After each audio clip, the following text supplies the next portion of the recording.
Mas o mercado de ações e também cambial, ele está num momento esquisito, porque algumas notícias são muito boas e o mercado tem reagido a isso, é claro, como sempre faz.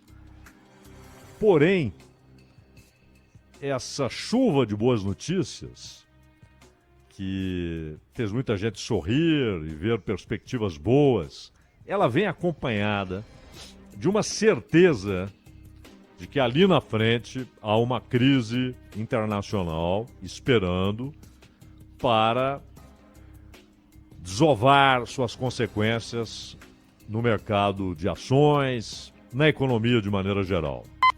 E, claro, no mercado cambial e no mercado de títulos.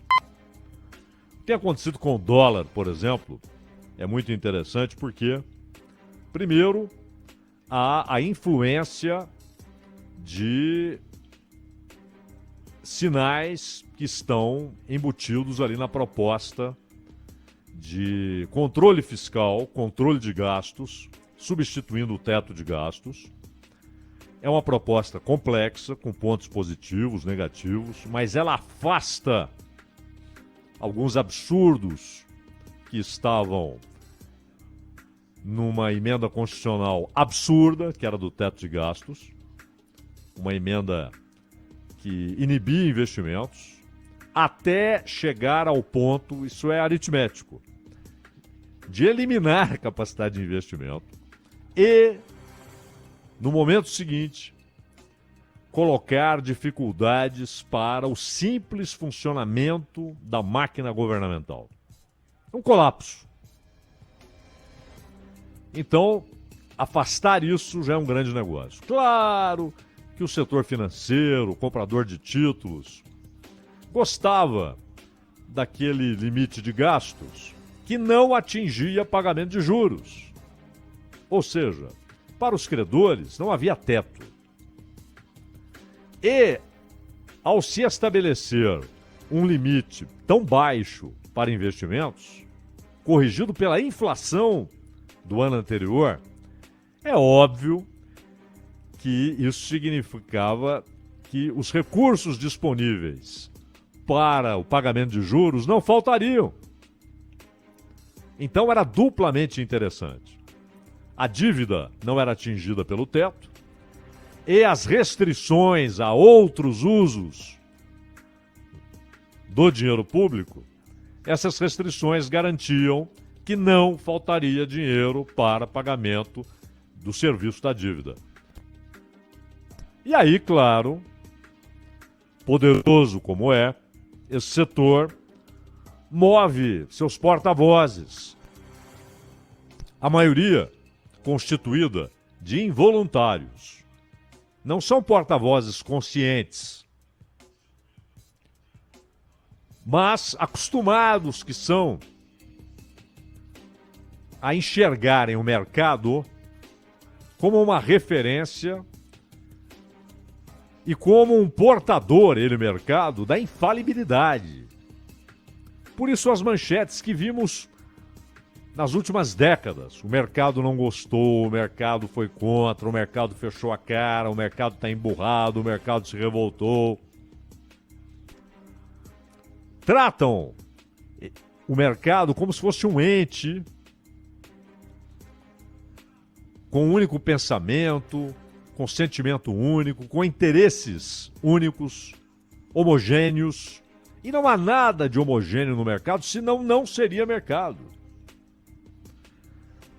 A vida no mercado está exatamente em ser heterogêneo, em ter interesses diversos que se enfrentam. Qualquer coisa que seja o aumento do dólar ou o barateamento do dólar, há perdedores e ganhadores nos dois movimentos, nas duas direções. Petróleo mais caro, há quem ganhe e há quem perca. Petróleo mais barato, haverá quem ganhará dinheiro com isso e haverá quem perderá dinheiro com isso. É o mercado, é heterogêneo. Mas, claro, há alguns interesses que são predominantes. Não são homogêneos, mas são predominantes. E o setor que compra títulos, o Brasil, começou o movimento do governo Fernando Henrique, foi concretizado no primeiro mandato do Lula, que foi a liquidação da dívida externa e a interiorização da dívida, a internalização dos credores, credores internos. A dívida desapareceu? Não, mas ela deixou de ser em dólar, o que é bom. É ótimo, porque você dever numa moeda que não é a sua e sobre a qual você tem controle quase nenhum, é terrível. Os diversos movimentos para cima que o dólar fez nesses anos, nesses 20 anos, eles teriam sido arrasadores para a condição da dívida. A dívida pública brasileira que já é gigantesca. Estamos falando de algo na casa dos trilhões. É a dívida pública brasileira. Trilhões. 5, 6 trilhões. Mas ela é administrável. E o mercado de títulos é fundamental para essa estabilidade.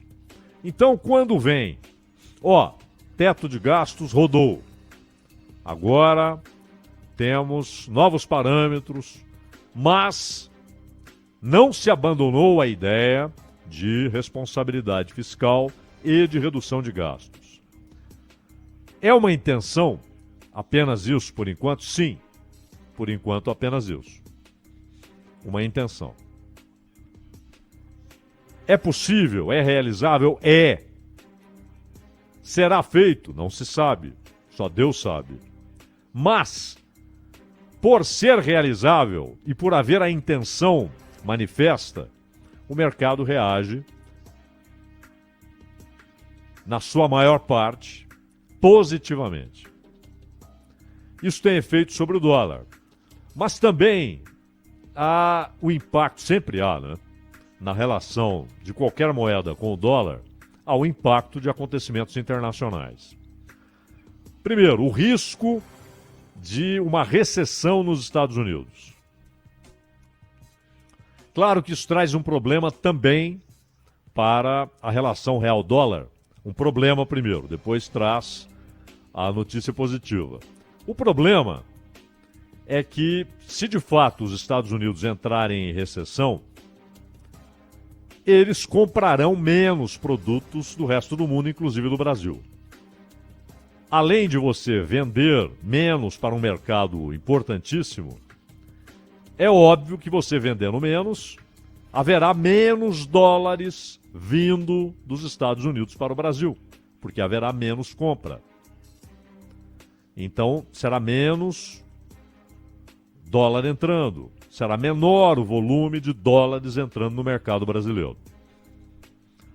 Mas, por outro lado, essa possibilidade não é algo dado, inevitável, pelo menos parece não ser, mas é uma possibilidade considerada seriamente pelo próprio Banco Central dos Estados Unidos, pela Reserva Federal.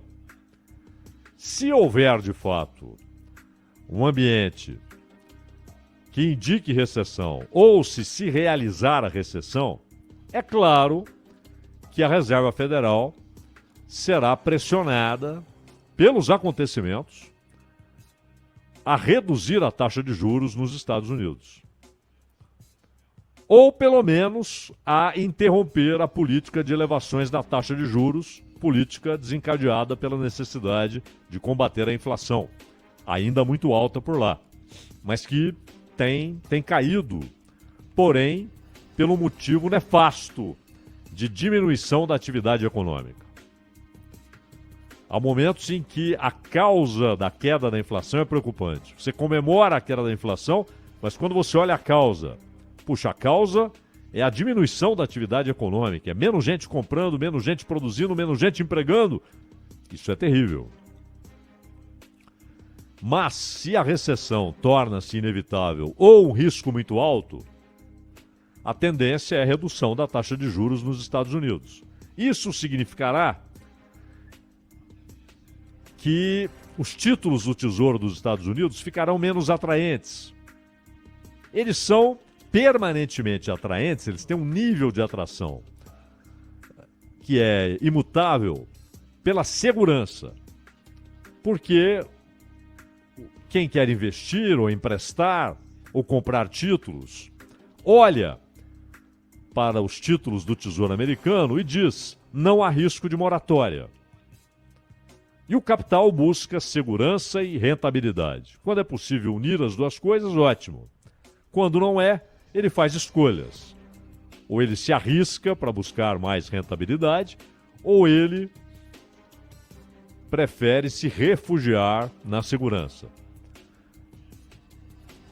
Até há poucos meses havia a combinação de uma rentabilidade nada extraordinária, mas aceitável, uma remuneração real do capital nos títulos dos Estados Unidos. E a segurança permanente, não haverá calote. Só que agora, havendo uma redução da taxa de juros, algo que a recessão pode obrigar a Reserva Federal a fazer,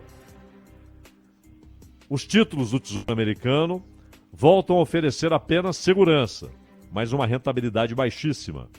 E aí, muita gente deixa de procurar dólares porque não quer comprar título do Tesouro Americano. Isso significa menos pressão, menos demanda por dólar no resto do mundo, inclusive no Brasil. Mas há um outro fator. A China está voltando à normalidade da sua atividade comercial. Aliás, veja como são essas projeções, né? No mês passado, qual era a projeção de analistas, economistas, gente que tem o dia a dia no mercado de mercadorias aqui mesmo, mercado real, né, de produtos. Era de que a China teria uma redução de 7% em suas exportações. E, no entanto, as exportações subiram 15%. Ou seja, 22 pontos a mais do que aquilo que era projetado. De menos 7 para 15. Então, essa projeção combina com outra, a de que a China volta a comprar. Porque se ela volta a vender freneticamente, ela voltará a comprar freneticamente. Há aquilo que é inevitável, comprar comida, comprar petróleo, mas comprará muito mais petróleo se ela está vendendo mais mercadorias. A atividade industrial exigirá mais petróleo. A China produz petróleo, mas nem de longe o suficiente para o seu consumo. Então ela precisa buscar petróleo. Busca na Rússia, busca no Irã, na Venezuela. E ela comprará mais petróleo. E além disso, ela comprará mais minério. Inclusive minério produzido exclusivamente na África para a indústria de alta tecnologia. Comprará o minério convencional brasileiro e comprará a comida brasileira. E talvez, com as recentes conversas, passe a olhar para produtos industriais brasileiros, que hoje ela importa. Ela que é a maior exportadora de produtos industriais no mundo, ela que inunda o mercado com produtos industrializados, mas também importa. E a China voltando a comprar freneticamente, porque voltou a vender freneticamente, o que significa? Dólares entrando no Brasil. Claro, há agora a possibilidade de que o pagamento seja feito diretamente em yuan e o yuan convertido em real. Hoje o que acontece? O yuan é convertido em dólares e os dólares são convertidos na moeda brasileira, são convertidos em real. Então, yuan vira dólar, dólar vira real. E agora a ideia é que yuan vire real. Porém, isso não é compulsório. Quem quiser vender com a garantia de que receberá em dólar, poderá fazê-lo. Poderá fazê-lo. Apenas há a admissão pelos dois governos de transações diretamente em yuan e não em dólar. É uma desdolarização das relações comerciais, porém, se o produtor privado quer dólar, recebe dólar. Haverá um banco de compensação aqui no Brasil. Mas a China comprando mais significa mais dólares, mais divisas entrando no Brasil. E, portanto, mais oferta de dólar no mercado brasileiro. Isso está empurrando o dólar para baixo ou fazendo com que ele se mantenha longe daqueles níveis que provocam pressão inflacionária. Porque aí afetam muito o custo de importação. Então, esse conjunto de coisas, o risco de recessão nos Estados Unidos, a volta da atividade normal comercial chinesa, o menor interesse por títulos americanos e fatores internos, como a ideia de que não haverá o abandono do conceito de responsabilidade fiscal. Tudo isso leva a menos pressão por dólar, a busca por real, isso é importante, dólares convertidos em reais, então você muda a direção do movimento majoritário. É mais gente querendo trocar real por dólar do que gente querendo trocar... mais gente querendo trocar dólar por real do que gente querendo trocar real por dólar. É oferta e procura, como toda mercadoria. E o mercado de ações? Esse é muito mais complexo, né? Porque você tem ali diversos setores, muitas vezes com interesses diferentes e até antagônicos, porém, há setores que têm um impacto muito grande no movimento geral considerado da Bolsa de Valores dia após dia. Setor de energia, isso inclui petróleo. O setor de energia tem um impacto muito grande pelo volume de ações e, portanto, de dinheiro. Minério, a Vale. Claro que ela tem, se as ações da Vale crescem muito, descem muito, qualquer movimento importante tem impacto relevante na Bolsa. Porque o volume de dinheiro que é considerado nas ações da Vale, na avaliação das ações da Vale, ele é muito alto. Então algumas empresas, Petrobras, Vale, têm um impacto gigantesco naquilo que acontece na Bolsa dia após dia. Então, neste momento, a Arábia Saudita fala: vou reduzir em 10% minha produção diária. Aliás, nem isso, 5%, 500 mil barris a menos, de um total de 10 milhões produzidos todo dia. Mas isso faz diferença. A Rússia diz: olha, aqueles 500 mil que eu cortei na produção permanecerão cortados até ao final do ano. Já estamos falando em 1 milhão de barris por dia. Emirados Árabes, Bahrein. Além das sanções impostas ao Irã, o que significa um fornecedor importante a menos. O colapso da PDVSA, a Venezuela que tem reservas formidáveis, e a PDVSA, ela começa a se reerguer com a ajuda da Rússia e da China, mas ela foi destruída por corrupção. A PDVSA foi entregue aos militares da Venezuela, assim como o mercado de ouro da Venezuela, tudo isso para garantir o Maduro no poder. O Maduro é a cara do poder, mas não é o poder. E os caras destruíram a PDVSA. Além de incompetência, falta de investimento, uma série de coisas. E nós estamos falando de um país que talvez, isso sempre é discutível, né? Mas talvez seja o país com as maiores reservas do mundo. É discutível porque amanhã ou depois você pode descobrir na costa brasileira, no pré-sal, uma reserva formidável, né? Ou o Irã descobre novas reservas terrestres, porque o Irã também tem reservas importantíssimas, né? Mas Venezuela participando pouco do jogo, tendo de entregar petróleo para a China e para a Rússia para liquidar a dívida.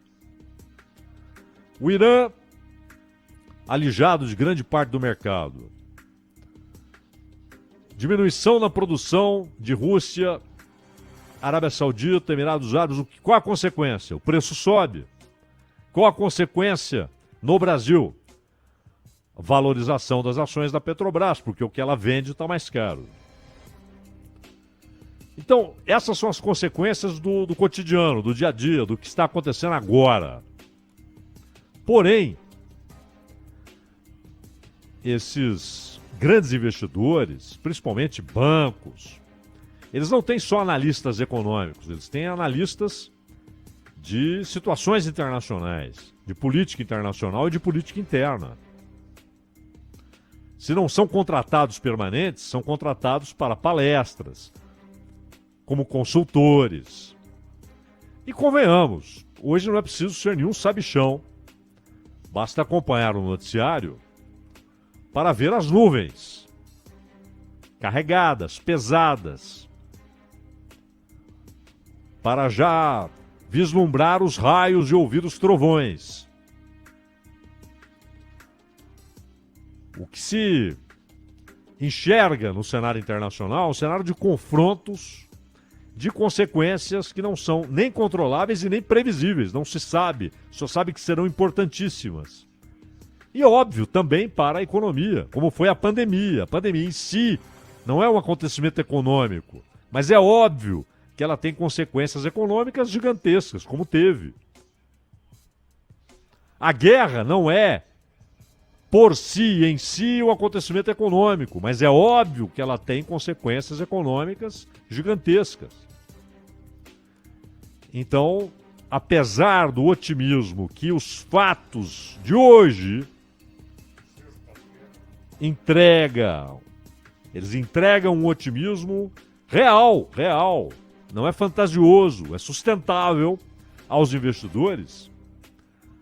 O que se enxerga no cenário internacional é tempestuoso, é uma situação tempestuosa, é uma crise que pode ser longa e profunda. Pode ser evitada? Sim. Pode ser suspensa, pelo menos, adiada? Sim. Mas você tem de trabalhar, ainda mais quem mexe com dinheiro, quem está no mercado de ações, de dólar, de títulos, você tem de trabalhar com aquilo que é palpável, com aquilo que pode ser visto. E não apenas com aquilo que você deseja. Desejamos que haja um surpreendente acordo envolvendo China e Rússia de um lado, Estados Unidos e Europa Ocidental do outro. Desejamos que haja um surpreendente e rápido acordo, pelo menos para suspender a guerra na Ucrânia. Pelo menos um armistício, um cessar-fogo. Desejamos que a questão de Taiwan seja pelo menos adiada. Claro que tudo isso está na mente, no coração lá dos investidores. Mas eles olham para a realidade e não veem isso. O que eles veem como possível e até provável é confronto e guerra. E uma guerra não só militar, não só a bala, mas uma guerra também econômica e tecnológica.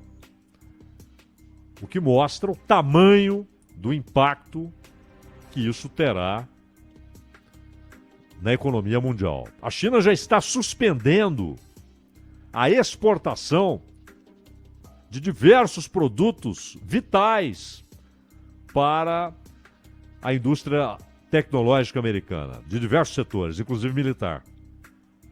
E os Estados Unidos tentam tirar da China qualquer controle sobre o mercado de chips, semicondutores, e Taiwan tem um papel vital nisso.